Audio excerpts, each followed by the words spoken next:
The Fraudcast is a diverse podcast dedicated to diverse views. As such, we attract a large variety of listeners and guests. The views and opinions expressed by the guests do not necessarily reflect the views and opinions of the podcast or its hosts. Any content provided is of their own opinion and not intended to malign any person, group, or organization. Appearance on the Fraudcast does not represent endorsement or acceptance of their views, either explicitly or implicitly. Listen responsibly.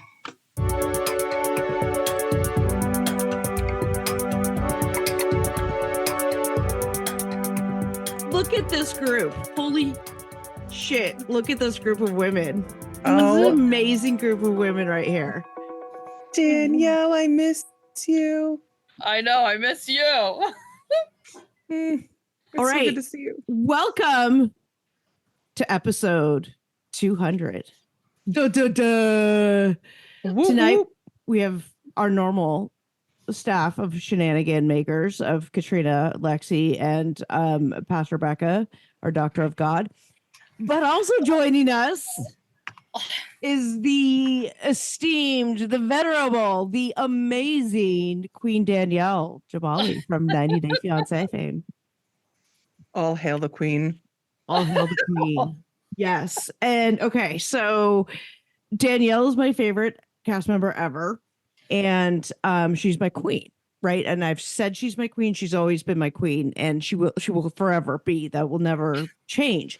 And this is why. I'm going to tell you why. And I was starting to say this because Becca was asking something before we started recording.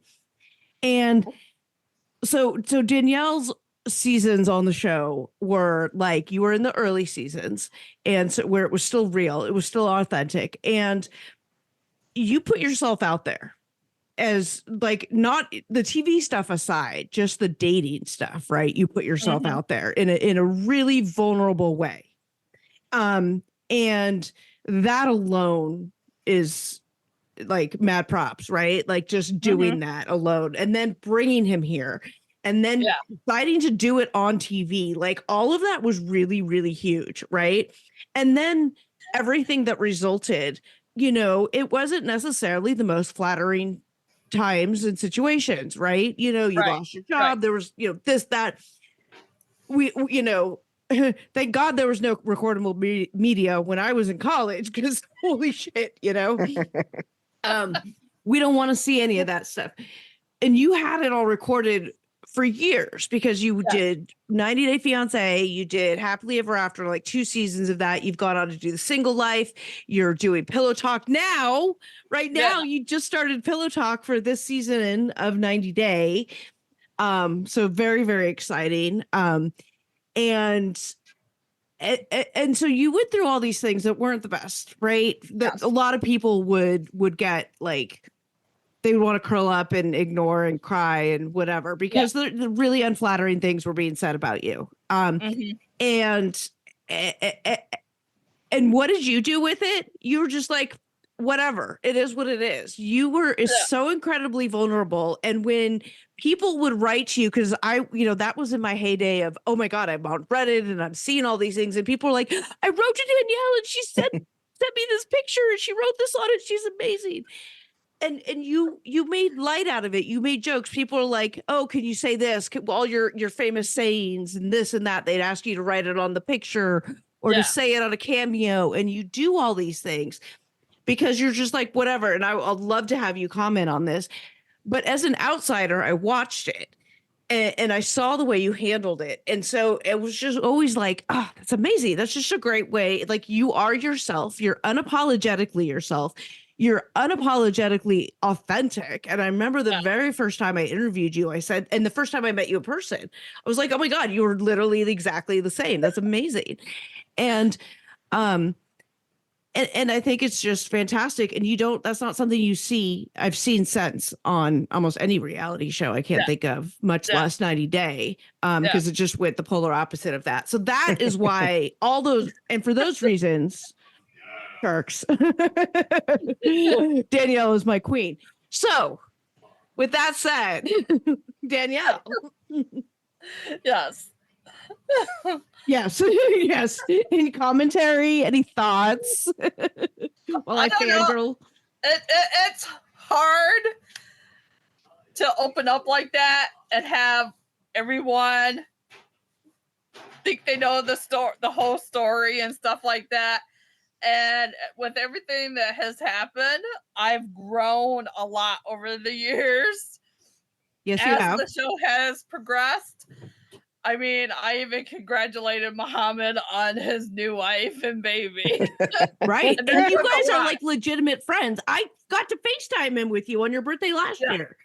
I Like, forgot that's about that. legitimate that you guys are like, have moved through your stuff and you guys are legitimately good friends. And I think Yeah. that is so fantastic because Yes. we do grow and we change and we learn and we move and we're allowed to do that. And you did it so publicly, Mhm. publicly. And that just is worth so much to me. Yeah. And then you're just such a awesome, fun person once I got to like learn, once I met you in person. But also you are the higher power that got me and Lexi together. So Facts. so, you know, there's all kinds of reasons why you're the queen. Yeah. And then you like went on, got your LPN. Now you're finishing Yeah. up your RN. Mhm. Yeah. F all the haters. You're killing the Yes. game. Lord help me with school. I know. That's why we haven't seen Aw. each other. In, Well, like, we have the right person on for the Lord helping you. We have Becca's got a direct line to the big guy. I'll put in a good word.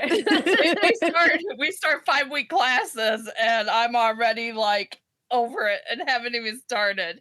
And you're working full time while you're doing this. Yeah, So yeah. and your kids and your grandkids and all the things. Yeah, It's just you are a true tribute to what like a powerful, strong female role model should be. You know, I had the pleasure of meeting some of your daughters. And they're, you know, fantastic. You know, oh God, Kylie. I love Kylie. Kylie. Kylie is come on, does that surprise you that she and I connect so well? I mean, come on. But I mean, you've done a great job and you did it so publicly and you do it so vulnerably and so authentically. And so I'm just gonna gush and you know, it's episode 200. I've done 200 episodes which Danielle was the basis for many of them. So yeah, I get to spend some time gushing. Okay. Anybody else want to gush? And 200 episodes. That's so exciting. Yes. That's I'm honored to like- be here for the 200th. That's so cool. Yeah. I hear a Super lot of cool. podcasts don't make it past 50. So the fact that Really? we've done Wow. 200, I mean, we have like 10 listeners, so it's not like we're maintaining an audience of millions. But really, still, the fact that we've put together 200 episodes, that's pretty impressive. And we all, you know, work full time. Yeah, we're all like parents and things and so yeah, so this is episode 200 and we're going to talk about Seeking Sister Wife in the episode, and we all have varying degrees of thoughts and feelings on it, and we will discuss that. But you know, we also discuss, you know, last week we were talking about 90 Day and when 90 Day jumped the shark. I say it's season 6. What are your Yes. thoughts, Danielle? Season 6. Absolutely was- agree. That was the season with Jay and Ashley. mhm. And yeah. Holt and Larissa. Yeah. So I got out too soon is what you're telling me. Yeah. When I stopped Yeah, watching around after season 3 or so. Yeah, you could watch through season 6. It would be fine. And Okay. well, at least watch the first couple of seasons of Happily Ever After. Yeah, that definitely. was when it was like still kind of interesting. Gotcha. I will have to go back and watch that. Yeah. You know, in all your free time. Right. When I'm not watching Seeking Sister Wife and like preparing for the next course I'm teaching. Right. Right. And all the other things that you do, because you know, there's a lot happening. Lots and lots happening. I'm glad this worked out with Danielle though, because I was like, she's working nights, she's going to school during the day, and you were like, I'm off, but I'll be ready by 8. I'm like, what? Yeah, The- because my the- classes changed. Now I have class on Wednesday, so now I'm working Wednesday night and I'm off Oh. Monday and Tuesdays. Well, the last 4 weeks of this quarter, I'll have clinical. So but that's during the day. I can't even keep up with your schedule. Remember when you couldn't keep up with mine at I was school? gonna, Now I like, you're can't keep one up to with yours. talk, Lexi. I know. I'm just working. If you want to know where I'm at, I'm working. But That's which it. work? I don't know. I Or wake up you're in every your day car going, where do I driving go? between workplaces. Where do I go today? And I call Katrina and Danielle after or before work or Yeah. driving. You're like driving to Montgomery County, so I've got a few minutes and I haven't caught up with you. Yeah, exactly. Can I get on the phone call list? I want in on that. Yes. We should just do like a big phone call. There you go. All of Group, us. group phone call. Like a group FaceTime. Yes. And I know, Danielle, you've been trying to keep up the best way you can with watching some of these shows. Have you Yes. watched the show? Have you been keeping up or? With 90 Day. No, Yeah, Seeking. Well, 90 Day you're doing pillow talk, so of course Right. you're Yeah, but- watching. Of course you're watching. I Because don't that's even how keep that up with production all that. works. It's I don't exactly keep how up that with all production works. I mean, I watched the last 2 episodes of Seeking Sister Wives today. So Have you watched the prior seasons of Seeking Sister Wife? no. Okay, so this is interesting. I want to hear your thoughts generally going into it, not having the history that we all have with the show about these couples. I was confused. Hey, so are we. So are we. I mean, we're Okay. confused too, and we watched all the previous And we've episodes. watched all the seasons. Mm-hmm. Well, I will be very interested in your commentary as we move through this episode. We'll be right back. And now back to the show. All right. Well, should we get into it? Let's dig in. Sure. We are discussing season 5, episode 3, Seeking Something Real, and the irony in that title. Sorry. Previously, we see Shane meeting Ashley's girlfriend Grace and it not going very well. The Merrifields land in Cancun to meet Natalia, but she miraculously, for some reason, can't enter the country, even though production sent people through from Brazil. Then she shows up. Danielle tells Nick she is leaving the family and makes sure to take her plants with her. In the ruckus Yes. or the commotion. He heard a commotion. Yes. Danielle and her plants at the commotion. Mm-hmm. Well, we start off the episode with Garrick and Danielle in Cancun. How exciting. And did you guys hear when they said that an IT guy got her through to the country? What does that even mean? My guess is that's some production person that's with her, showed her how to properly like enter her credentials on the Right. whatever website, like IT guy, like, here, let's walk you through doing it because we know how to do it. Right. Yeah. So And that's how I as- interpreted that. And like I mentioned last episode, and Danielle, probably- It was you probably know the PA. production. You Is know how what? production works. It was probably the PA on her side. Oh, 'Cause okay. the PA Okay. knows everything. Yeah, the poor PAs. Yeah, and it's like when they set the show up there, the production is always making sure that everyone can get across or get through for the most part, right? Like it's all set up. Yeah, So. Lexi, you were talking about this, that production does this, right? They're really very on top of making sure everyone can fly where the destinations, their own selves, obviously, and stuff. Becca, your show was done internationally, so everybody had to get there. And Danielle, obviously, you have experience with the international aspect of travel. Yeah. I would love to hear your thoughts on that. Danielle, you first. Well, my international travel to go see Muhammad, it was all messed up because my flight coming in to get me was delayed. So they had to reroute my whole flight because I was only supposed to have 1 stop, but then I ended up with 2 stops. I ended up going from Cleveland to Chicago, Chicago to Germany, and then Germany on to Doha. Okay. And you had a PA with you the whole time, or? No, because that's when we didn't film it all. That's right. That we didn't get to see. Okay. Becca. Yeah, so we also didn't have production with us on the way to Costa Rica. Okay. They did have us, like, they begged us to like film ourselves while we were going, which just felt weird. So I'm like sitting next to people on a plane, like, I'm leaving for the retreat. Like, it was just really, and then they didn't use any of that, of course, right? Of Like, course. They just wanted to have it. Yeah. Danielle, did Muhammad have any production people with him when he was coming to see you? Okay, no. No. Okay. Production didn't start until the day before he arrived. And Okay. they filmed me and the girls. And then when the day that he arrived, we had a big mishap because neither me or Muhammad thought about his phone stopping to work when he got into the US. Oh yeah, huh? I couldn't get a hold of him, so I didn't know if he made it on his flight from New York. I remember to that. Ohio I remember that. Yeah, The- it was a disaster. The tension in the airport. Did he even show up? Right. Yeah. Right. Oh, I forgot Oh, about that. But Goodness. that was why, was because he didn't have a phone ready so to he go when he So he landed. couldn't get a hold of someone from, because he had to go from one airport in New York to the other one. Oh, both in New York. What? Oh, Why? I didn't remember that. Oh my God. JFK to LaGuardia or the other way around?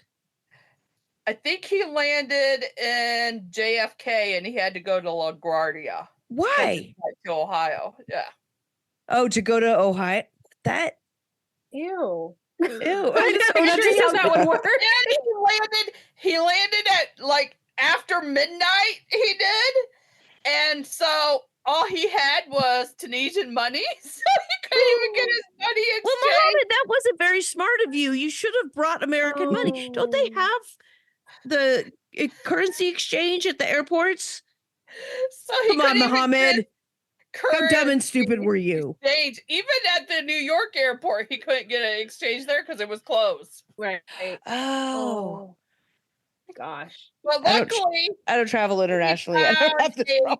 taxi driver that spoke Arabic and took him to the other airport Oh. and took his Tunisian money. Yeah. Oh my gosh. Wow. Okay, that was okay. I just had a mishap when I went to film in Arizona with production. Oh, wait. I- Okay, can you share this story with us? Okay. Where this lady was a nitwit. This PA was. I was talking to her through text. She waits until at 9 o'clock in the morning to arrange my car to go to the airport. And my flight left at 11:30. No. Nope. Oh, that just made my heart stop. Needless to say, there's no Ubers in Sandusky. Lexi, you've been here. I have been to Sandusky. Yes. No, 2 times. I'm like panicking. I'm like, I'm not going to make it in time for that flight. I'm not. So I told her, and I said, normally when the crew does my travel, they usually get a car service because that's what's easiest. Well, Mhm. then she ended up getting a taxi service here in Ohio. In Sandusky. It was like a new PA who had no idea what she was doing, right? They gave you a new one. Yeah. You should demand To take me more. to Be a the diva. airport. So then she had to rearrange my flight. So I had to go to Texas because at first I was supposed to go to Chicago. So, and then I was late. And then the airport in Arizona, it took her 3 times to get an Uber to my location to pick me up, take me to my hotel. In Arizona, it's like packed. That's Was it just like a Phoenix? normal city. Yeah. I mean, what I mean, I guess I should ask what city in Arizona you went to, but Yes, it was, yeah. It was And Phoenix, needless to right? say, I was late getting my homework turned in. I was so pissed because I had planned the earlier flight so I could do my homework when I got Aw. there. I'm so mad. So, like, I just went to a conference in Phoenix and they had cars with no drivers. So I'm wondering if you don't even need drivers. Like, this is what why? happens when you put TLC in charge of your travel. You get the Flintstones with their Flintstone car coming to know. pick her up. They're It's gonna not send like a TLC, donkey and a it's- mule to pick her up because It's sharp, right? Is it still sharp, Danielle? Yes. Yeah. Yep. Oh my gosh. Yes. Sharp I was over it. production. I was over it by the time I got done that day. Can we ask? Are you allowed to tell the listening audience why you were in Phoenix? To film the pillow talk. Mm. I I'm can't wait so to watch excited. it. Yeah. Yep. Do you know why I like Pillow Talk, Danielle? Is because you don't have to watch any of the episodes because everything important is covered in Pillow Talk. And at Yeah. a more rapid Yes. pace. You could get everything you need from watching Pillow Talk plus the commentary, right? Yeah. Yeah. So she tried to FaceTime me because I wanted to FaceTime David and Annie, but I was asleep because it was like 11:30 our time. And the next day she was like, "Oh, you missed talking to David and Annie." I was like, "Damn it." Oh, I love David and Annie. I was so sad. Yeah. Did you see Ben while you were out there? Was he there? Mm-mm. Oh, wait, creepy pastor Ben or preacher? Yeah. Does he live in Phoenix? Yes. Oh gosh. Yes. Becca, do you know about Ben? You don't know about Ben, do I you? don't know about Ben, but now I Oh. feel like I should. You should. should. We need Becca to reach out to Ben Oh gosh. from like one religious person to another. No. You do realize that Ben is Hanakawa's ex-husband, right? That Ben. I thought you were talking about preacher Ben. What's his name? Oh, you're talking about Ben and Mahogany. Yes. I'm No, sorry. Ben and Akini. Oh, no, we don't need to reach out. He's why? Yeah, no. Mm. Sorry. My bad. Wrong Ben. There's too many Bens. You are so obsessed with Ben and Mahogany, though. Because I don't like them. That's why. I don't like that. Danielle, do you have any input on Mahogany and Pastor or whatever? Ben, That's a weird relationship. have you met them? No. Either of them? Nope. Does he creep you out as much as he creeps me out? He creeps me out. I mean, Yeah. So he's the scene older a than couple me. of seasons ago when they first met, they met at what was clearly an Airbnb, but she was trying to be all like, "This is my house." Clearly it wasn't. What are your insider thoughts on what occurred there? Was it just like an Airbnb and the even though production always gets Airbnbs, they didn't want to say it this time? Like, what happened there? I would say probably what happened was her parents probably didn't sign off, or her landlord didn't sign off Okay. on the location. So then Okay. they had to find a different location. All right. That makes makes actually a lot of sense. sense. That makes a I lot didn't of think sense. that. Yeah. Because in Happily Ever After, the apartment that I met Muhammad in Florida, the reason they got that was because Muhammad didn't want me to know actually where he lived at in Florida. Was that the infamous outside where you're throwing the binder? Yes. The reason Evidence. why we ended up outside was because there was a fan who befriended me, and she was inside the apartment. And once I realized it was her, I was so mad I had to leave because I was like, I'm not doing this here for her to embarrass me on TV. Good And for production you. had your back. Yeah. Good for you. Because then they cut her out. A fan on the Wow. show just randomly? Like, what was that story going to be? A girlfriend of his or something? I don't know how they were going to play it out. You better hope your dick don't fall off. That's a Danielleism, Becca. I know. Okay. I'm like, don't look at me like that. I'm just channeling her. I know. No. And what's funny is like, even though I didn't watch the spinoff, like I heard about that, right? Because I had watched you on the previous stuff. And so then when like my friends were watching it, they're like, oh my God, there was like a binder and like all this stuff. And I was like, good for her. Good for her. Yeah. That's right. We all have evidence binders now, thanks to Danielle. Yep. I've got my I Go Missing binder, and then I've got my evidence binder. Evidence binder and I Go Missing binders. Yep. Mm-hmm. Yes. Oh. Okay, so back to Seeking Sister. Yes. So Garrick is just super creepy. Have you noticed how just creepy the men are? And I don't know. Yes. He's like, she looks this is serial killer number 1, and we meet Yes. serial killer number 2 later in the show. right. So Garrick was talking about how Natalia looked so good and that he's thinking about marrying her because when she was dressed up, she looked good. Did you guys catch that? I was like, Oh, really? I did. I was like about to text you guys like 5 minutes into the show, and I'm already raging and cussing at Garrick because he's like, I mean, it's one thing to appreciate a girl Of or course. with somebody when they dress up. You know, it's one thing to say, oh, that looks nice. But the way he said this, he says to her, or he says to the camera, right? Like, you know, she was all like casual or something before, and then she got here, she was all dressed up, and I might marry her, so it's great that she looks good. Mm-hmm. He's like Cody number 2. Cody Dose. So gross. So Gross. gross. And the look on his face, he was like, Yes. He looked like a dog in heat. He looked like a just nasty old creepy man, like hitting on. And I know 25 is not a child. I get that, right? But to What's me, the it's age still difference? young. Yeah, what's the No, age difference she's really between them? young. Yeah, no, 25 is young. I'm sorry. It's young. It's That is almost very young. perverted. I don't know. It's me. It's weird. I don't know. Ugh. It is.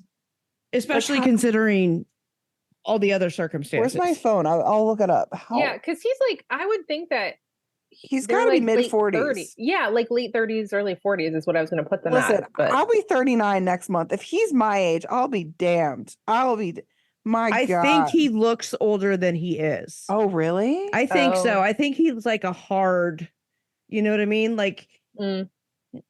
like a Oh. road hard put away wet, but for a man. Oh my gosh. I'm sorry, Becca. It's okay.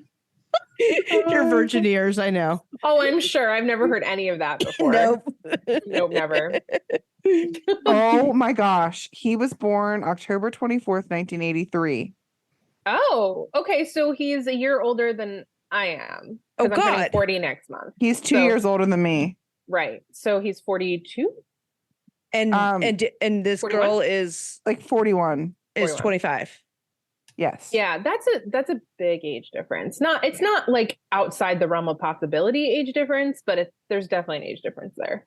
It'd be Yeah. one thing if she Also, it's side eye age difference. right. Well, like if they were able to communicate and, I'm not saying that she needs to be intelligent, having a G, but I'm like, there's no connection there because they can't even speak the same language. Right. And then the age difference, like what do they have in common? What do they And how really have in quickly common? this is all moved. He already has a ring made for her. It's sickening. Did Now, you notice Danielle- that every time? I'm Well, meeting. oh, go ahead. That was your first time meeting, right? So Yeah. this is where I say that I don't believe that. So I think that they already met before and production had them redo the scene. Another like for Tim the and first time. another Tim and Jennifer. What do Even you though think? TLC didn't know about Tim and Jennifer, but this you think production did? I don't know. I just have a feeling. Okay, I think that's a legitimate. Yeah, I mean, it's all a little too cozy and friendly for me. You've got Danielle and her parents, you've got Garrick, and you've got both of their kids. Mm-hmm. You've got what's her name and her mom, also, right? So it's like this huge family gathering, like on a first date. That seems Right. a little excessive. You know Like what I mean? Danielle, you didn't plan on bringing one of your children to meet Muhammad for the first time to Morocco. Like that wasn't even on your mind, right? No. No. Yeah. Yeah. Like, I mean, this all seems really excessive. Like the way that they did it with Bert was more, I think it was all wrong on various levels, but at least it was like, okay, they met her first several times before they brought the kids and her family in to, because that's like a whole family vacation. That's like the group of people I had when I got married at the beach a couple years ago, like that's that kind of thing, first date and you bring all of that with you, like that just seems excessive. Now, that said, this guy is exactly the kind of guy who would be this excessive because he believes in Jesus jizz and magic garages. Danielle, you have no idea. Oh my god. Well, she saw the Jesus Jizz episode Yeah. where he talks about the sperm going into the woman's brain. Oh my No. god! Did you see that, Danielle? You're a nurse. What are your thoughts on What are your sperm in the brain? thoughts? Yeah, he needs some anatomy He's like, classes. oh, I guess it might have been the first episode. So maybe if you've only seen the last two, you might not have seen it. But it was the episode he's like, well, there's actually this like DNA that goes when your DNA goes into the woman. It actually gets into her brain and leaves DNA there, but it doesn't work in reverse. And this is like Jesus's love for us. Now, Becca might need to refresh us as to the theology and scripture behind that, but There isn't any. oh, that's right. It's all bullshit. Ugh. So Speaking Jesus of- Jizz and his magic garage. Right. And speaking of DNA and Jesus Jizz, I find it interesting As one that does. when they do the hotel rooms, Natalia is staying with her mom, and Garrick makes it a point to be like, there's no hanky panky without a proposal and a commitment to life. But I'm thinking with Roberta, didn't they have sex before? Yeah, they had a quickie when they got back to the hotel room right away. Before Yeah, there was like- a proposal. Yeah, Oh, like yeah. his wife left the room to go get something, and they just decided to like have sex. They while had a she was quickie out. right then and there. Right. So hypocrisy? I don't know. Oh, Whatever. gee. Hypocrisy would be the last thing that I'd be fucking concerned with this guy, to be honest. He's a Like, walking red flag. He's got so many other things that are like so batshit that I'm like, I can't. I've never seen somebody look so confused and also manipulative at the same time. Like, I think And it's not his game. blink. Right. No, I think it's his thing. Like, he just is going to act confused, but really, he's just manipulating everyone because I'm like, he just has this look on his face like, huh? And then Danielle, What? one of her two faces always looks like one looks unhinged and the other face always looks really, really uncomfortable. Yeah. Like, those are her two faces. you Like know? whenever he goes off on his weird theology or like weird stuff, like Mhm. or he talks about like proposing to her before they've even met, like she looks like super pissed and like is just gonna sit there and be super uncomfy, but Yeah. like doesn't say anything. Because she has to Yeah. put up with it because of her religious upbringing. Yeah, exactly. Right. Yeah, well, she says she's excited for the future, but also nervous. And I'm like, yeah, okay. Natalia says she's fearful. She's never been in a polyamorous relationship before, polygamous, whatever. I don't think she knows what she's getting into here. Like you said, they don't speak the same language, right? Which is only as much of a barrier as you let it be, which these people aren't putting forth any effort, clearly. Like, what are they talking about? yeah, like the translator app is another like person in the whole show. It's another character. It's another Yep. It's another cast member. yes, a cast member. Thank you. But yeah, it's just weird. But she says that Natalia said that it's one thing to be like chatting with somebody from afar, but it's different to see if there's a connection in person. But I feel like she was either nervous on camera or she just didn't have the connection. I don't Or care what she's she nervous says. in front of the serial killer that doesn't blink, Yes. that has magic revelations in his garage about where he needs to put his Jesus jizz and how quickly. Oh my god. I'm never gonna be able to be in a garage again and not think about Jesus Right? jizz. You're welcome. Where's my moment? I've never had a God come over me and tell me something in a garage.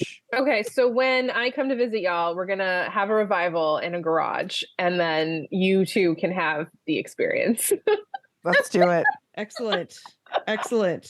We could do the revival at the same time we do the seance spirit thing to contact the dead spirits from my house. Oh yeah, What? Becca won't be there for that one. Oh, you don't know about this, Becca. There I was a do murder not know suicide. about this. There What? was a murder suicide in my master upstairs. And yeah. Yeah. No. The husband killed the wife, shot the wife, and then went into the bathroom, sat on the toilet, and shot himself. So we called my the suicide gosh. shitter. Holy crap. Yeah. Yeah. How did you find out about that? Was that like when you bought the house or No, we didn't buy the house. We're renters, which in Virginia, there's no law that requires dissemination of that information unless you're buying the house. To renters, there you don't owe the same. So that's why we didn't know when we rented that had occurred. Had we been buying, it would have been disclosed. No, I think I'm really close to a lot of people in the neighborhood, and I'm on the HOA and very active with my neighbors and stuff. It's an awesome neighborhood that I live in. And somebody, people live here a long, long, long time. And people were talking about, somebody was saying, oh yeah, that was like when the murder suicide. I was like, wait, what? And they had to have it explained, and everyone, oh yeah, it was this whole, and then I was able to look it up, and there's not much information out there. There's only like a couple of mentions of it, but it confirms it. Yeah. Oh my gosh. Do you know what that reminds me of? You guys ever watched My Crazy Ex-Girlfriend? No. Where they end up, oh my gosh, you all would love that show so much. It's Rachel Bloom and like original musical numbers. It's so fun. It's on Netflix. But anyway, there at one point she's like renting a place, and they find out like multiple murders have happened there. And so they just like, that comes in as a joke like pretty regularly. Anyway, that's what it reminded me of. Your mic's out. So we keep talking about one of the times when Danielle's out here, we need to come over and do a. So Danielle, do you want to tell them about your first time ghost hunting with me? What? So Danielle did not really believe in ghosts. Well, you didn't disbelieve. You're just kind of like indifferent. I didn't disbelieve, but yeah. What did you think after experiencing what happened? I believed more. I believe more. Me and Lexi were sharing a room, and this was when she was ready to pop, and she was hot, and I'm saying I was like so hot that I was about to leave the hotel. Yeah. It was so hot I was done. Like I couldn't do it. I was 9 months. Now tell everyone where you guys were ghost hunting at. Farnsworth in Gettysburg. Oh, yeah. I used to live in Gettysburg. Yeah. Yep. So we were at the Farnsworth. Yep. And to give people an idea of what we're talking about, lots of people died. Yeah. Lexi told the spirits to make it cooler in the room, and within a couple of minutes, it was cooler in the room. Ice cold. It went from 100 degrees, heat blasting in my face, to ice cold. Danielle goes, what the hell? I was like, I know there's a nurse midwife spirit that lives here. Can you please help me? Because I think I'm gonna die. And then boom, it got chilly, and it stayed cold the rest of the night. It was the middle of winter. It was December because I was about to give birth. Yeah. Wow. Do you think it was Kaya? No, I think it was something else. Okay. There were other things that happened. I mean, like spirit box. Remember the voice that came over the spirit box that said all of our names? It was like Danielle, Michelle, Lexi. Different. Oh. Yeah, it was crazy. Yeah. And we did this for a bachelorette party. Hey, I'm down with that. I love me a good ghost hunt. How did that? I have so many questions. Anyway, we should to our world, Becca. Wild. It's wild on this side.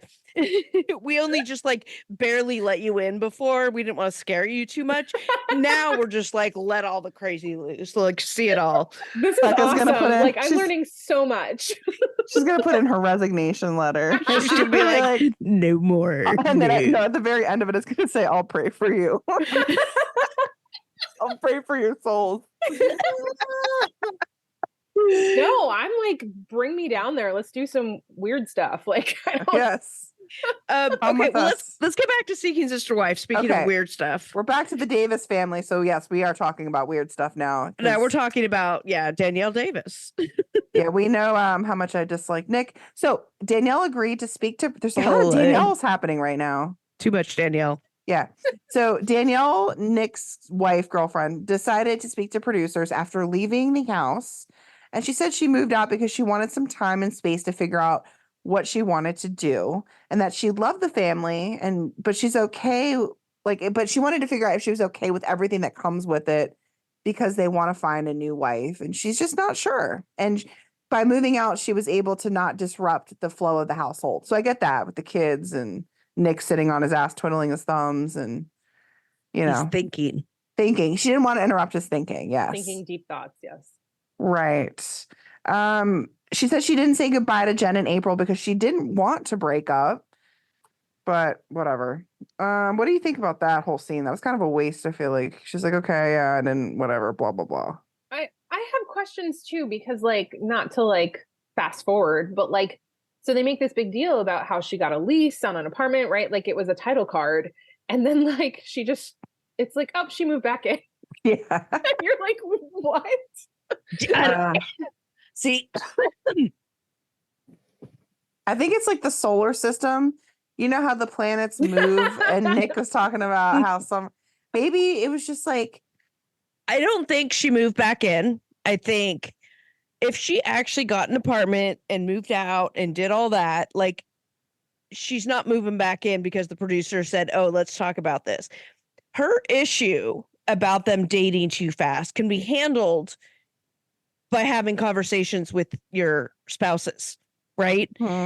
That's the kind of thing you have 18,000 conversations about in polyamorous relationships, right? Like that's like all, if I learned nothing else from couple to throuple, it was all they do is fucking talk and process this shit all the time. So I think I would think it would be more appropriate in that situation if that's really what her issue was. She felt that it was moving too fast.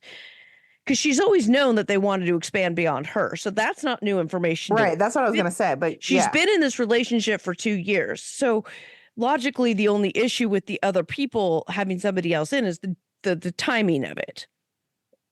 What I think she just got too attached to Nick and she doesn't want to share him. I think that she accepted that right at the beginning. Like, yes, I know there's going to be someone new. But then as the relationship progressed, I feel like she was probably like, no, I'm not comfortable with this. I don't want to share because she's already on the outskirts of the solar system. Right. So she doesn't want to get pushed off into the black hole and never to be seen again. I feel like this metaphor has died. Yeah. You tried to stretch it there. I don't know that would work. But I think, I'm just like, I feel like she's the last on the totem pole. Literally. I feel like I feel like that goes with my theory. Yeah, because her reason for moving out and getting a new apartment can't be what the stated reason is on the show. I think there had to be something else much more serious for her to do what she did, right? And I think that reason you just gave, Lexi, is actually, I think that's pretty spot on, I think. Mm-hmm. Either that or she was tired of doing all the work. I mean, I shouldn't say that because I know he's a stay-at-home dad now, so I get that. But I'm saying like stay-at-home thinker dad. We've seen the women go to work, come home, cook the meals, do all the stuff, and him just sit there. So maybe she's just like, maybe this life isn't for me. There's no way. There's no way. Danielle's like, that's a no for me. There's a lot I want to say, Danielle, and I'm not going to, but you know what I'm thinking. I'm gonna keep my mouth shut. Yeah. No, it's not bad. It's not bad. I just don't want to. That's intriguing. Anyway. Yeah. No, not bad. Not bad. Just tell you guys off the camera. And I think when she said to the producers that she's moving back in, I don't think she's moving back in. They're just saying that, right? And she's going to talk to them and they're going to have this conversation and stuff, but they've all like understood that it's all going to be fake. This is why I hated this episode. I think every conversation on the show was fake. It was super fake. Everything was just completely staged. The Garrick stuff in Mexico, I think, was the least, but everything else was complete bullshit made up, and I hated it. And so the whole scene with the Ryans was just ridiculous. My gosh, can we talk about how contrived that was? Yes. Let's move on to the Ryans. We meet serial killer number 2, the Ryans from Texas, Becky and Justin. And I feel like Justin is like a decent looking dude. A little weird, a little creepy, crazy eyes. He's a serial killer that's about to throw his lasagna against the wall. A lot of women like bad boys. I don't know. I don't think he's a bad boy. No, I think he's like a sociopath. Totally. Yeah, 100% sociopath.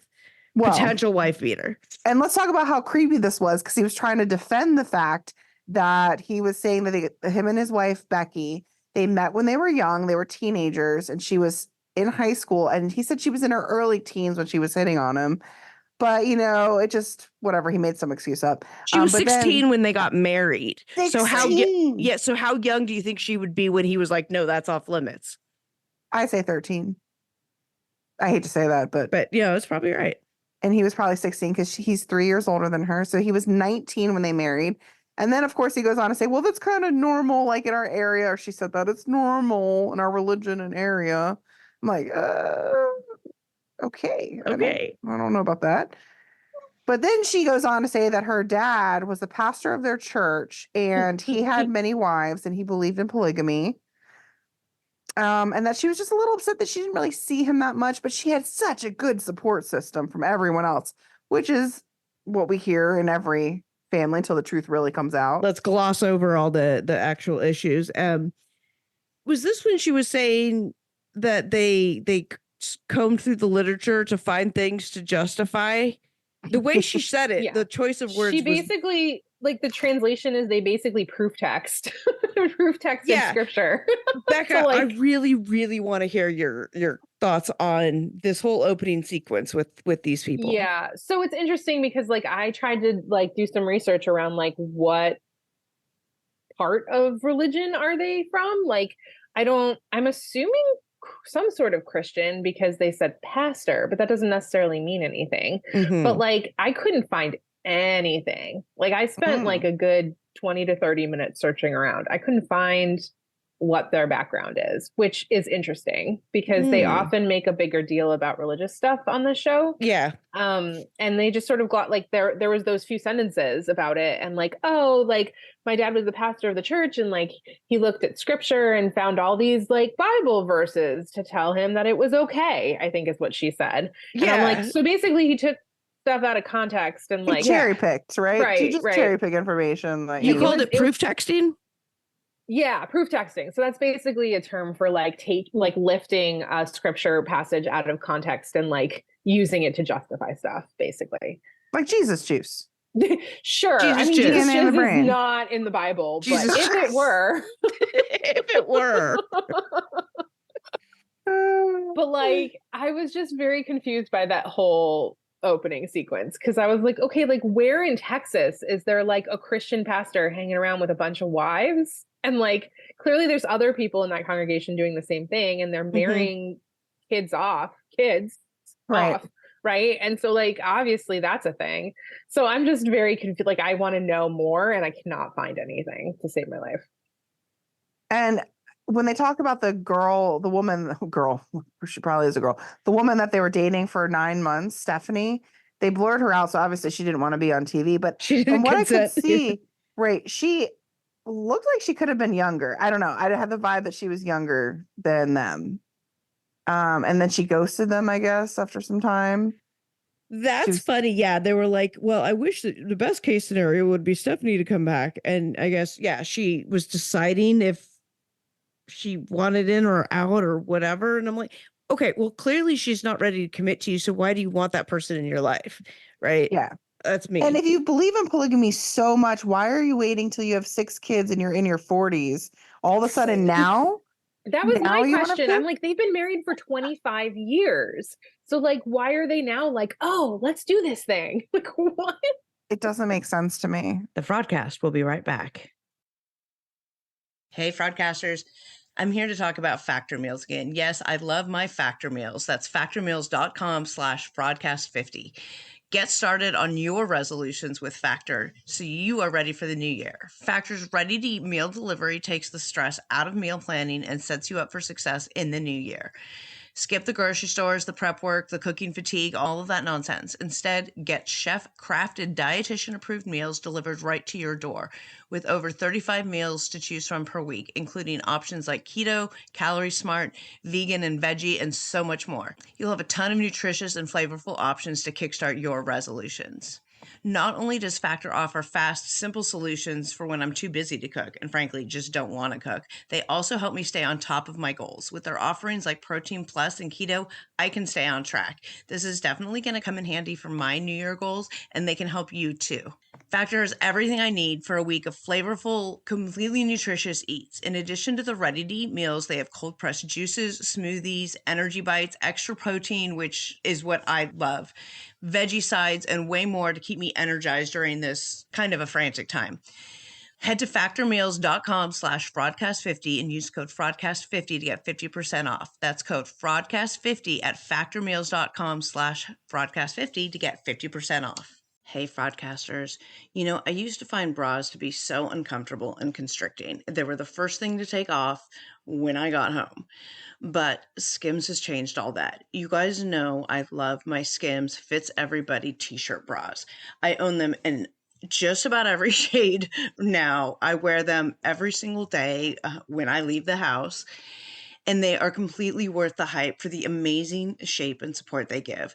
But what I was not expecting from them was how comfortable they are. Even the underwire bras that I wear all day, I barely even notice. Definitely not the first thing I take off when I come home anymore.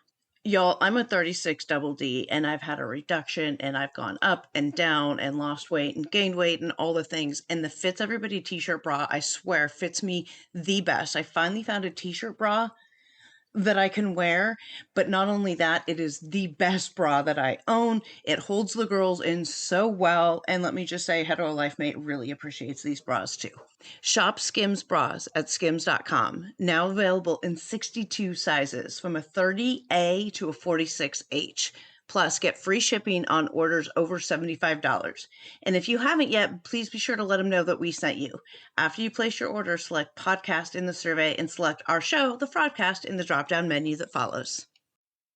And now back to the show. You know how most of the guys that defend polygamy are like, it's not about sex at all. It's about this, it's about that, whatever. He said it's not just about the sex. Right. Yeah. You know, it's all these other things too. So clearly, in my head, the way I'm filling it all in, all the holes in, is that they've been together this long. He's not getting his rocks off anymore with her because he's this weird controlling guy, and he wants more. So they're using it. They're cherry picking the Bible to justify it, which is exactly what he said on camera, or whatever they said. And then it's all his choice. You know what I mean? Like, he's doing it to get his rocks off now. Yeah. Danielle, what do you think about that couple? I don't get why they waited so long to decide to do this now. I mean, 6 kids later, and then now you want to do it? And the guy's so quiet too. Like, his wife has to be the one to, quote, organically meet someone in a bar, which we know was set up by production. It was like an empty bar. Well, first, before we get to that scene, and I want Danielle's thoughts on this, because the production plant, I want her opinions on what she thinks happened.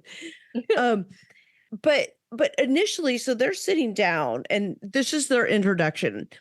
He says, whatever, I'm Justin, and he starts to introduce his wife, and she's like, and I'm Becky. And he's like, you're going to let me go first. And the way he said it, and the words he used, and the way he said it were very, this controlling kind of almost under the breath mumbling, like, you know better, right? Like, it's just a tone. I got that vibe too. Yeah, it's just a tone just for her to remind her who's in charge and what's going to happen if she doesn't comply.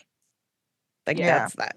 And that's why I would think they came from a more conservative Christian background, because you can see similarities between her and Danielle with Garrick, is like they just have similar ways of being. She just seems to like break out of that mold a little more, but only within the confines that like he allows her to. Mm-hmm. Mm-hmm.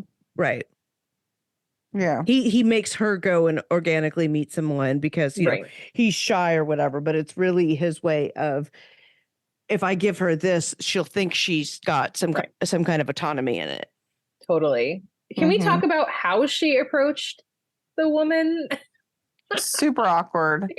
She didn't explain anything. She just went over and was like, hey, how are you? Do you want to date my husband? Are you single? Do you want to date my husband? Yes, that was it. Like, in what way I would do that? In what universe? In what universe is my dog's getting jealous of the microphone? she's wanting in on this action. In what universe is that ever a normal way to approach or talk to anybody ever for anything? Never. It's not. No. Like, it'd be one thing if she went over and she's like, hey, let me tell you a little bit about how we live. Would this be interesting to you? Which is, we've seen other couples do that. So I don't know why she just marched on over there and was like, are you single? Date my husband, basically. And then he's like, what are you doing tomorrow? And it was this really weird, creepy, controlling vibe. It sounded so scripted. Like production was like, okay, go over there and just say this. Yeah. Okay. Yeah. Say this. Ask about tomorrow. Because tomorrow we're going to, Because tomorrow we have a shoot scheduled. Right. Exactly. It was just so fake. So Danielle, the expert here, walk us through what was going on in this scene from a production standpoint. I would say they probably paid the lady to film. Did they tell her in advance what she was filming? Yes, because there's no way any normal lady would agree to have another lady come up and ask, do you want to date my husband? There's no way. Okay, so she was informed of what they were going to be talking about ahead of time. Okay. Yes.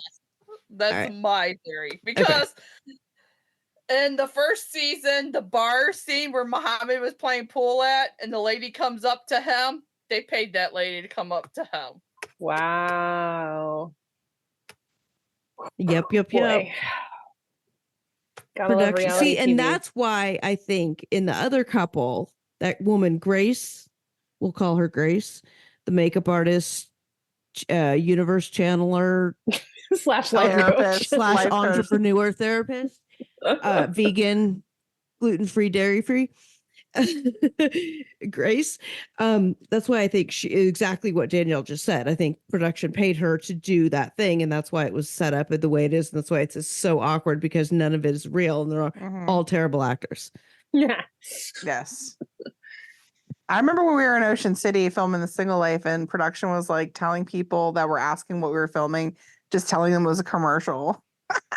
It's a mayonnaise commercial. They specifically said mayonnaise. A mayonnaise commercial? Something crazy. Yes. Was it a mayonnaise? I can't even remember. That's hilarious. Why mayonnaise? I don't know. They were just fucking around with everyone. They didn't care. It was just like they're making stuff up.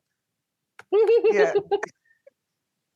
That's so crazy because when we were filming, like they were just tell people we're doing a retreat. We're at a yoga resort. Like, what do you tell people? You were on a retreat. Everyone knew who Danielle was too. That's probably why people were coming up. So it's not like the first season. Not tip off everybody what she's filming. Right. How do you feel about being part of a mayonnaise commercial? Oh god. Oh my god. Is that how they bottle the Jesus jizz? All right, I'll stop. Oh my god, Becca, we're turning her to the dark side. Katrina, this is your fault. Katrina, you did this. The little to-go packets? Oh god. Oh my god. When you need your salvation, but you also got to make soccer practice by 5. Oh my god. You need a fast infusion of Jesus jizz. Use the takeaway packet. I'm dead. Oh my god. I'm dead. I'm legit dead. Oh my god. Oh, Danielle's crying. Danielle's like, wait, what did Sorry, I miss in the Danielle. first episode? So wait. Production sucks at times. Production's awful. Okay, so talking about this other couple, right? They showed this other completely contrived scene. This woman, there was Shane and his best friend or whatever, Rachel, with the bad boob job. She had the webbing between her boobs. You're not supposed to have the webbing between your boobs when you get a boob job. What's a webbing? What do you mean? Like this part right here. Like, see how that goes to your, like, she actually had skin there, like it was webbed because it's a bad boob job. Oh, I thought they were real. Well, I also had a question about why is she dressed for the pool if they're not swimming? Yeah. I was very confused. So she could show off her boob job that she clearly recently got, and they're not quite. Look at him though. I'm going to send you guys a picture, and I'm going to point out the webbing. I think Shane should leave Ashley for Rachel. They went at a competitive beer pong tournament. I feel like the vibes were there rather than the axe throwers. Yeah, I mean, he sounds like he has a fun life, even though he's a little bit of a goofball. Right? like He's doing Shane. like competitive axe throwing and like competitive beer pong. Like he's living the life, man. I feel like he's like a frat boy. He found a way to be a frat boy for the rest of his life. But I feel like he's Like nice. he found a way to do it. Professional beer pong. I mean, come on. Yeah, that's true. Did you all know that was a thing? Because I No. sure No. didn't. Okay, cool. No. I was like, what? You met it what? No. Nope. Mm-mm. No. I mean, my drinking days or my college days, beer pong and all that. Like beer pong wasn't even really a thing when I was in college in the early 90s, late 80s. Jesus Christ. Yeah. it's I was in okay. college in the early 90s. Yeah. So we didn't really have beer pong. And then, I mean, it wasn't really a thing, as I was a, recluse alcoholic drinking in the corner of my room by myself with my box of wine. Like that's not exactly something that you're not out, enjoying That's not a the social other thing. yeah, not being social. So Yeah. no. Well, you didn't miss much because beer pong is disgusting. Because yeah. like we would be playing in a garage. I guess we're just going to talk about garages the whole time. And like the ball would like you would throw it and like the ball would hit like the ground and then you'd put it like it would land and drink. It was just gross. Yes. Mm-hmm. Yeah, it sounds gross. I mean, we played quarters. Oh yeah. Like the good Gen Xer that I am, right? We played quarters. Everybody's parents' dining room tables had the dings on them from bouncing quarters, and I mean, I guess that's better, slightly better, having the quarter go into the beer rather than the ping pong ball that's been everywhere in the garage. God knows what kind of Jesus juice. God, well, I guess God would know what kind of Jesus juice. It is his son, after all, right? I was just thinking about garages and I went off on my ADD train of thoughts. And then I started thinking about Mary and how Cody wanted Mary to live in the garage. Oh, yeah. Right. In the barndominium. The barndominium. Live above the garage. Not even in the garage. She wasn't good enough for that. Above the And wasn't she like, he just wants to put me out to pasture with like all the crap he like wants doesn't to use. store. Right? Like the broken equipment and the oh my gosh. Anyway. Well, Shane goes on to explain the dynamics of what the relationship would look like if Ashley would have met a woman that she would have a relationship with her, but he would not have a relationship with girlfriend. It would be a completely platonic relationship, which I think is like the first time they actually define what that would look like. I was going to say they use this, obviously they set up this conversation as a plot device to explain what the dynamic's going to be. And we wondered about this. Yeah. Well, and I also find that interesting, right? Because when it's like the traditional idea of polygamy in this thing, no one ever has that conversation. But like here, just because there's a bisexual in the mix, they're like, we have to make sure to be clear that he's not having sex with this other person. That's true. You're right. You're right. Yet again. Mm-hmm. And I feel like it's interesting that when Grace made fun of Shane for not going to therapy, that he hasn't been to therapy at all, considering his wife is a psychiatrist. I don't know. I thought that was weird. Yeah. But don't you think if you marry a psychiatrist that maybe you would have had at least like one therapy session with someone? Or I don't know. Went to therapy after at some point. Her? I don't know, something. At some point I don't know. That's just weird to me. Maybe his not. Therapy is throwing axes. There you go. Beer pong. We cut back to the Merrifield family. Everyone's swimming in the jungle. Well, some of them were swimming in the jungle. Right. Natalia said she's shy, and then Garrick's just creepily looking at her taking a shower before she gets in the water. Thinking about having gorgeous kids with her. Yeah. And she's like, fuck this place and the bats. Yeah. And he also was like, oh, she's in a bikini. I'm like, that's not a bikini. It's not. It's a one piece that has cutouts. Like what? Anyway. Garrick's mind is just he's such a 12-year-old. He's like drooling over her, like, oh my God, it's disgusting. Yeah, Danielle must like look at him. Not our Danielle. Danielle 2 ends. And 2 ends and 2 faces. That she must, because she looks at him with so much disgust sometimes. Yeah.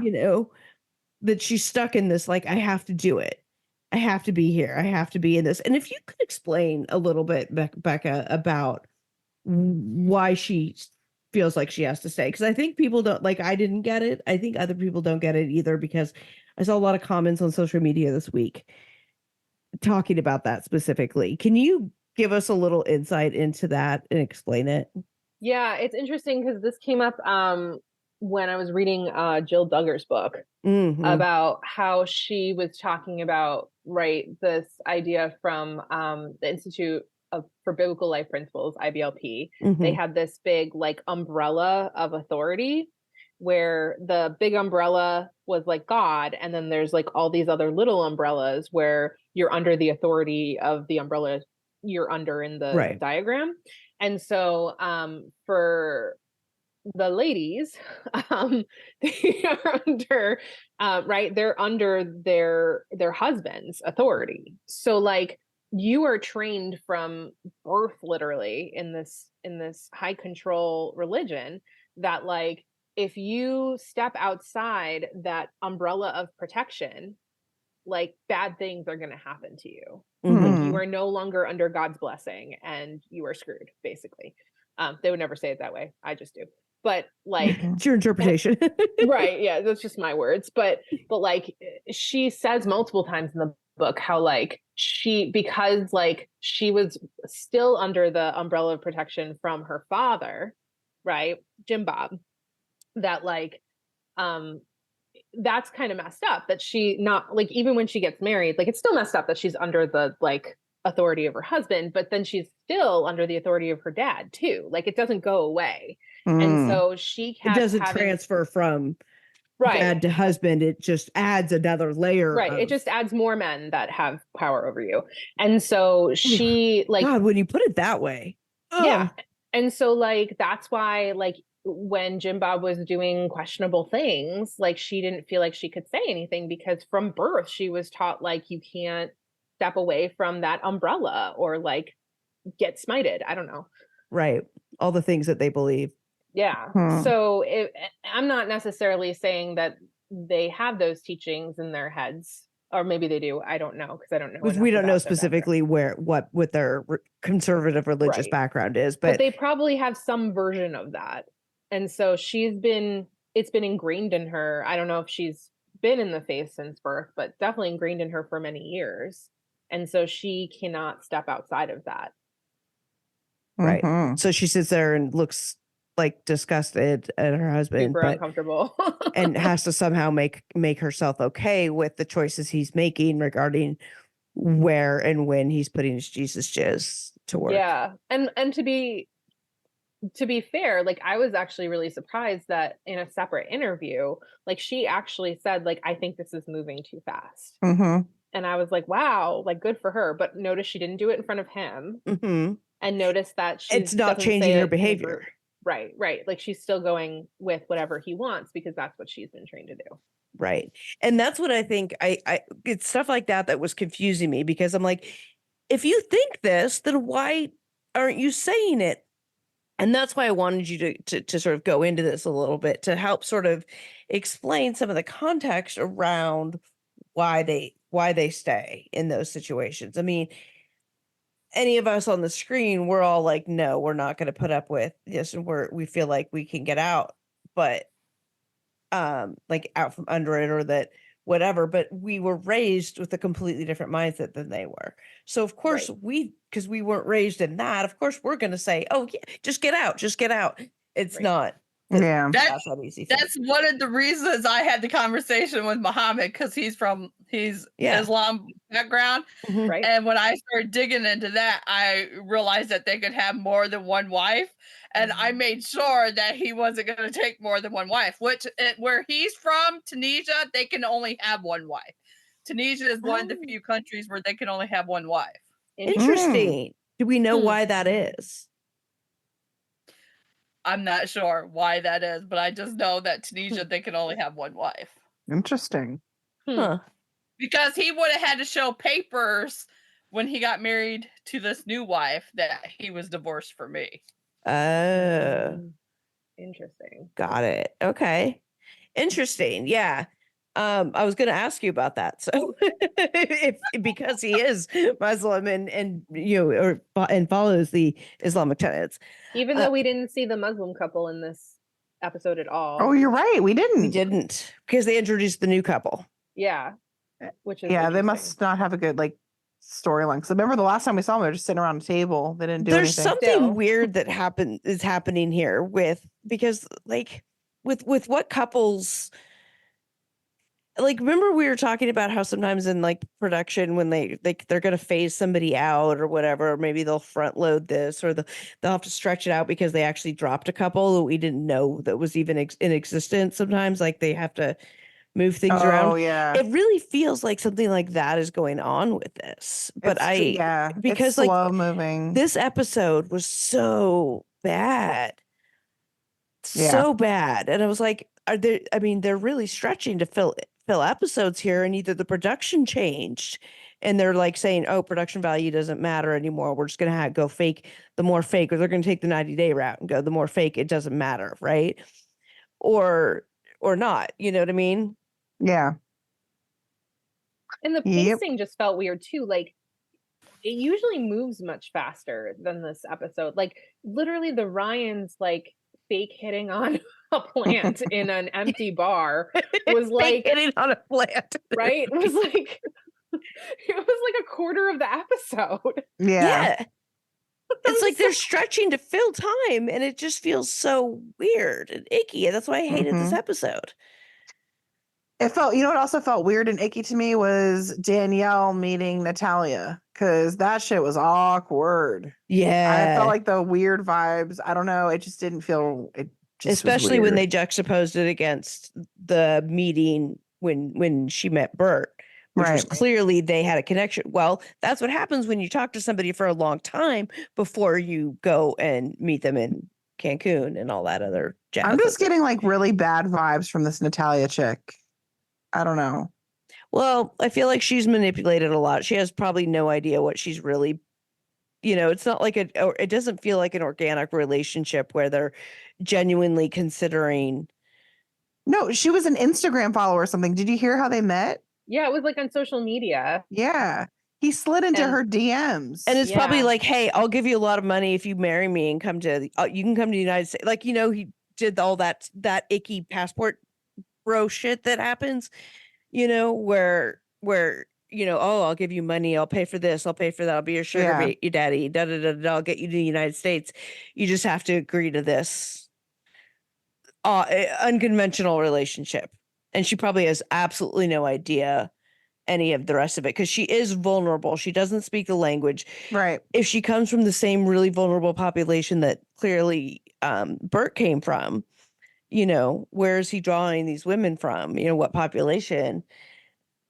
We don't know. Didn't how they say she was vulnerable a lawyer or something? Yeah, he said she she was a lawyer. graduated law school or something. He said that, right? Okay. Yeah, he said that. But I also That's like Lisa of Lisa and Usman on 90 Day being a doctor. when Usman was telling his family that she was a doctor. Don't even remember that. Dude. Yeah, that's where my friend Dr. Baby Girl Mary Payne over on Pink Shade. That's where her name came from. Dr. Mary. Oh wait, now I do remember because she was talking about marrying the white lady and yeah, and then she's like, he was a doctor. he's basically she's a rich white doctor. Yeah. And as a way to justify why he was going to marry her so that they'd be okay with it. Right. I do remember that. I remember that conversation now. Oh, it could also be, I was thinking about this for Natalia and Danielle and Lexi, feel free to jump in. But I remember when filming started, I was what the hell is going on? I remember being deer in headlights. I don't think I fully understood that it meant multiple camera operators in my face, right? I just didn't know what that was going to be like. And so it could be part of that okay, not only is she in this vulnerable spot of considering a unconventional relationship with people she doesn't speak the language with, but then also you've got cameras in your face.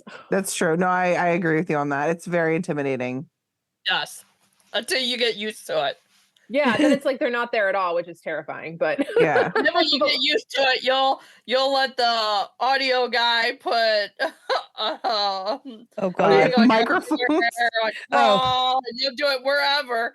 Because one time we filmed at my school when I was going to Bowling Green, and he was trying to mic me up. I said, "Just do it here. I'm used to it. Just do it here." That happened to me in the bathroom too. I was like so pregnant and Jordan was trying to put the mic on. He's like, okay, I'll just turn. I'm like, I don't care. Just do it. I don't freaking care. Here's my When belly. that's what Like my happened body's when not my own at this point anyway. Yeah. yeah, there was one time they had to replace the mic in my mic, or the battery in my mic, and like we were just like in the middle of the beach filming, and I had a dress on, and I was just like, whatever. Yeah. Just like lifted up. I was like, I have shorts on, it's fine. Lifted up my Do what dress. you gotta do. Like, what are you gonna do? I feel so left out not having had my own reality TV filming experience. Just We have to kidding. I'm make this not. I don't really feel left out. It's fine. I'm kidding. What show can we like nominate you for? I want to go on another season. I want to do Lost Resort season 2, but with you, Becca, as one of the healers there. That would be cool. And I would sign on Lexi, for that. Lexi needs to be there to do acupuncture. Yes, That'd be please. fun. I would love that. Which, by the way, I've been mostly pain free since I left your office on Thursday, Lexi. Oh, yay. I was telling everybody at work today because everyone's like, "Oh, they were surprised to see me," and I was like, "Because I felt good. I've been feeling good. Like I still have weakness. I can't feel half my leg, but the pain." Without the pain there, it's so much more manageable. Anyway, Oh my gosh. so you need to be there to do acupuncture. Danielle could be the Danielle nurse that Could just be watches on the medical staff. So when we do can you make ayahuasca, sure we're and not going to puke die? Yeah, we do because ayahuasca and puke our brains out. we all have chronic medical conditions, so we need you there on the medical team. That's true. So fun fact, this has nothing to do with anything, but like I found out when I was on Lost Resort that there's another one that people use called Wachuma, which is kind of like peyote. It's a similar idea, but it's in Peru and Latin America. And it's like a gentler version of like what ayahuasca does. Like you don't have the like purging stuff with it. Because I can't do that because you don't want to see me if I like throw up my meds, right? Like Right. I didn't throw up on the show because I was like, I'm not throwing up my meds. Everyone else can throw up around me. That's fine. Yes. Danielle, they made us like drink. Well, they didn't make us, but one of the things they had us do was drink like this awful tobacco product to like make us barf. Oh Lord. Yeah, because it was supposed to be like, I don't know, like a spiritual cleansing or something. And I was like, no, I take medicine, I'm out.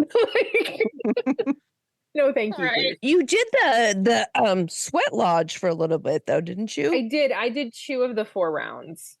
Okay. I would have done the whole thing, but like extreme temperatures are a big trigger for my illness. Like me too. I can't. Yeah. For most autoimmune. So I wasn't even going to do any, and they were like, but I thought you weren't. No, and they were like, Aqua can sit with you. Aqua, that bitch. That No, bitch. thank you.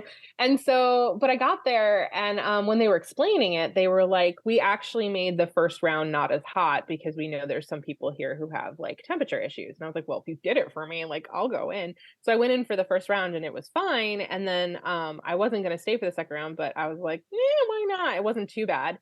And like production was like freaking out. They were like, do you want to get out? Are you sure? You know? And I was like, I'm fine. And I did the second round, but I was starting to have like neurological symptoms and stuff after the second round. So I pieced out after that. But I gotta go back and watch it again. That was such a good. Go watch it, knowing Aqua is QAnon batshit. I mean, we knew she was crazy anyway, right? But like, God, I hated her. Anyway, Danielle, you have to watch the show. It's different. It's Lost Resort on TBS. Mm-hmm. On TBS. Yeah, unusual. It used to be on Max. They just pulled it on Max, so you have to like pay for like, I don't know, it's like $15 or $20 to watch it on like Prime Video, but it's there if you're ever interested. The first episode is free on YouTube, so if people ask me about it, I'll just send them like the link for the first free episode, so you can decide if you really want to like commit for 10 episodes. But anyway, good times. Yeah, I saw the show and then I got obsessed with Becca and Pastor Dr. Becca.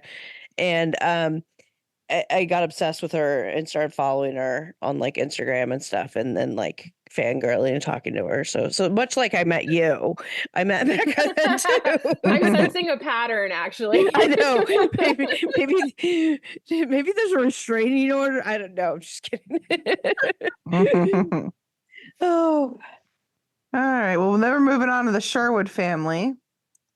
So Shane is mad that Ashley hadn't made a decision about Grace yet, and it was just so weird. She said that she didn't want to make any rash decisions and wanted some time to think about it, and that Shane's viewpoints do matter to her. And I'm like, bitch, what is there to think about? What do you really need to? You went on 6 dates with this woman, like, or if that's even true. I don't think it's true. No, neither do I I. doubt it. They looked I like mean- they had just met. Their chemistry was way off. Well, like they'd met like at her wedding that one time, and then this was the first time since her wedding that they met. And then she pulls out her cell phone and decides to text her breakup message. I don't know. This whole thing was stupid because again, all fake, all made up. Yeah. And she says she's relieved. And then she starts talking about how, well, she doesn't want to date when she's bigger and more pregnant. I'm like, well, then why the fuck are you dating now? Like, what is you're already very pregnant. This is like all going back to my views on like, what the hell are you doing? This is all for TV. Ain't no way. I'm sorry. It's all fake. Well, and I have a question because like she said that, but I'm like, yo, like did you think you were gonna like bring someone into the family unit before you popped out a baby? Like you're already she's six months pregnant? And I think so. She's been dating someone. Did she expect to like date them and then stop when she gets bigger later? Like what was the plan? There is none. That's why, because this whole thing is made up. They didn't think this through all the way. It's Danielle's theory about paying the PA person or whoever. Oh, I know what happened, Danielle. I bet you I know what happened. I bet she was not pregnant when they had signed up for the show or showed interest in the show. They got picked and casted, and then it was like, oh, by the way, I'm pregnant. And then they're like, it's okay, let's just do it anyways. Kind of like what they did with me, remember? Because I was supposed to film the show, and then I got pregnant, and I told production, hey, I don't want to do this. I'm pregnant. They're like, no, it's fine. That makes so much sense because then that would explain why they needed a fake girl and a fake date and all this stuff. That's my theory. That makes the most sense. I should just be a producer. I should just quit my job, go work for Sharp. I'll figure out. I don't know. Get some dignity. Maybe there will be no stupid ideals then. I will say that let's talk about the one ideal they were wanting us to do, Lexi, when we went out to eat for what not diaries. And they wanted me to do a demonstration at the restaurant. Wait, they wanted you to do what? A sex toy demonstration. At the restaurant? Yes. Yeah. Why? I told them absolutely not. I said, I'm literally working on my doctorate. She is in nursing school. You're going to make fun of her. And then remember, I tried to, I said, let me come up with an idea. Remember, I was talking to one of whoever the producer was, I can't remember. Yeah. And I was like, let me just find a guy for Danielle instead. And so I we faked like you talking to Ghostface or Ghost World. And then I was like, this will make better TV anyways. And we just didn't care. And all made up, 100% all made up. Yeah. You literally like produced the producer to like have a different plot. I did that. I was not doing that because I was already in LPN school and I was already getting recognized at clinicals. So there was no way I was going to do that because they would have made fun of me. Mm-hmm. That's so messed up. I was like, we got your back, girl. That's crazy. No way. No. There are actually a lot of people who are on reality TV who end up being producers, or casting people. Like what's her name from Love is Blind announced on the reunion that like she's a casting director for the show now. That's like which is thing. Awful because Chelsea isn't her name. No, her name wasn't Chelsea. No. What was her name? She's blonde haired from what she's the one that somehow looks like she's 48 and 28 at the same time. Oh yeah, I don't know how old she. I wonder how old she is. She's young, but I can't remember her name. I thought it was Chelsea. No, maybe it is. I'm so bad. Is her husband Kwame? Yeah, What's- Kwame. Yeah. It might be Kwame and Chelsea. yeah, it's Kwame. Chelsea. It is Chelsea, right? It is Chelsea. Yeah. Yeah. Yeah, she's working for Love Is Blind casting. Yeah, now. but like the reality TV participant producer or casting director pipeline is like super real. Is it really? Yeah, it's like a thing.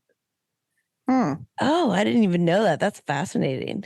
Because that got brought up a couple times. They were like, if you ever want to leave ministry, like you should be a producer. You'd probably be pretty good at it. And I'm like, I don't know how I feel about that statement. No, because you're too nice. Like you're What? too good of a person. You couldn't 'cause they're- manipulate people. Well, that was their thing. They were like, well, you actually care. So like people will actually like. So you could use the fact that you're a real person to manipulate other people. Right, They that were was- trying to Exactly. MLM you. They were So trying to bad. MLM you. And I was like, okay, thanks, I guess. Like That's odd. Yeah, in case you want to leave the ministry and go produce shitty reality TV. I don't know. No, I just anyway. So that's like a real thing. But You then could- also some of the other producers told me that oftentimes like the people who were on reality TV and then became producers aren't like as respected by the other producers. So like a Fascinating. nepotism hire type thing or something. well, just like, oh, you were like one of those people that was like in front of the you camera. didn't come up the ranks the way the rest of us did. Exactly. Like you weren't a PA to start. Like you just became a producer because you had already been in front of the camera type thing. Anyway. Huh. Things I learned. Fascinating. Fascinating. This has been such a fascinating conversation. I could just sit here and talk to you ladies all night, but you know. But it's also a Tuesday night and we all work. So and yeah. We all have things. But I think we made it through the episode, finally, somehow meandering our way through. Thank you guys for listening to that. We appreciate it. So we hope you appreciated our edition of Queen Danielle and all that she offered, because there's some funny shit there. Oh my God. So thank you guys. Okay. Episode 200. Any words? Any parting words? No? I love you guys, and I'm so happy to Katrina that you invited me to be part of the show. I love you. I'm so happy. Yay. Okay, what? I'm just really grateful to be with y'all. I didn't think I would be here for the 200th, so this is kind of cool. And I got to meet Danielle, which was like awesome. Yay. I love you, girls. I love you, Danielle is a Danielle. repeat customer on the show. Yep. Like my third time, I think. Yeah, I think Fourth? so. Something like that. Thank you. And we appreciate you and love you so much. And I mean that genuinely from the bottom of my heart. And I love you all. I love all you ladies. This has been a fabulous group of ladies. And that's it. Peace out.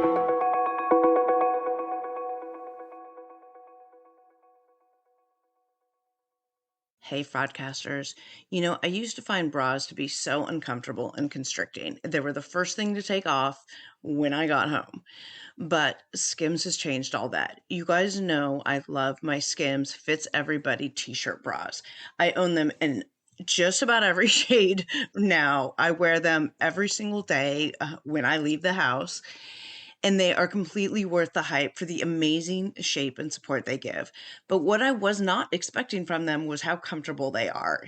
Even the underwire bras that I wear all day, I barely even notice. Definitely not the first thing I take off when I come home anymore. Y'all, I'm a 36 double D, and I've had a reduction, and I've gone up and down and lost weight and gained weight and all the things. And the Fits Everybody t-shirt bra, I swear, fits me the best. I finally found a t-shirt bra that I can wear, but not only that, it is the best bra that I own. It holds the girls in so well, and let me just say, Hetero Life Mate really appreciates these bras too. Shop Skims bras at skims.com, now available in 62 sizes, from a 30A to a 46H. Plus, get free shipping on orders over $75. And if you haven't yet, please be sure to let them know that we sent you. After you place your order, select podcast in the survey and select our show, The Fraudcast, in the drop-down menu that follows.